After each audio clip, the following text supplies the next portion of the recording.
Well, we've been having a great time, and we've just talked about so many things, and I think it's really clear for some of us. We've gotten up to the cliff, we've looked over the edge, and we've thought about divorce.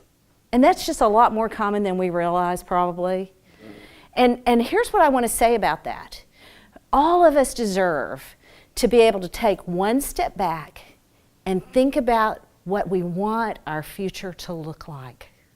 We deserve that. It's okay for us to do that. Take one step back and think it through. Now, we've been talking about how you can negotiate like an oil tycoon, how you can assume that fellowship is the best foreplay.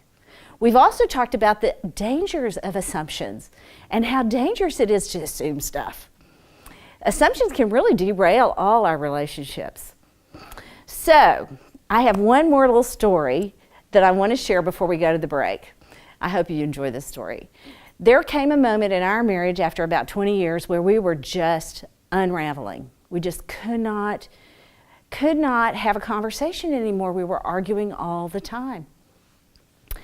And I had forgotten who I was. I was worn out trying to carry the load of my family. I could have told you every single need in every single person's life except mine.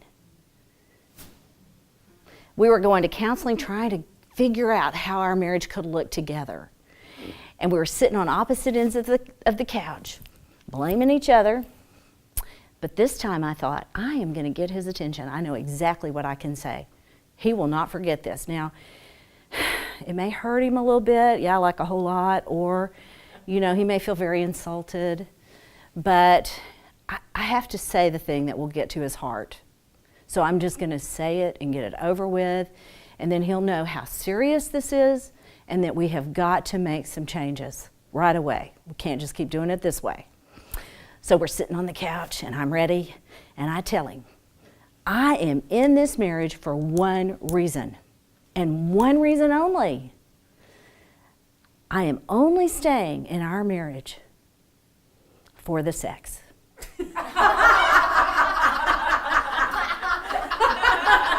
Now, I can't do this story in a mixed crowd, okay? I'm just like, It's such an intimate, personal thing to talk about. But I will just tell you, as women, it's hard for us to talk about this and even think about it because we want the whole thing. We want to have physical relationship that is tender. We want the emotional piece of it too. We want an emotionally connectedness with our companion that is also very encouraging and loving. And we also want that spiritual piece to be energizing in our lives, and we need it, right? But I can just tell you that if my husband had told me I'm only in it for the you-know-what, we probably wouldn't have made it past that point. But when I said that to him, guess what? He did not take that as an insult. Oh, no, ma'am. He thought that was a compliment. I was never more surprised. So that's just a great picture for us to remember. Men and women do not think alike. And we need to remember that. We are not going to think about life the same way. And that's actually a good thing. So when we come back, we're going to be talking about some great stuff. One of the things I have a lot of experience with is arguments. So I'm going to give you a quick tip that you will love on how to change an argument into a conversation. And this will work in your family, with your husband, with your kids, anybody, at work. It will work at church, at school, at work, at home, wherever you use this. This is really effective and it's so easy. So I cannot wait to share that with you when we come back.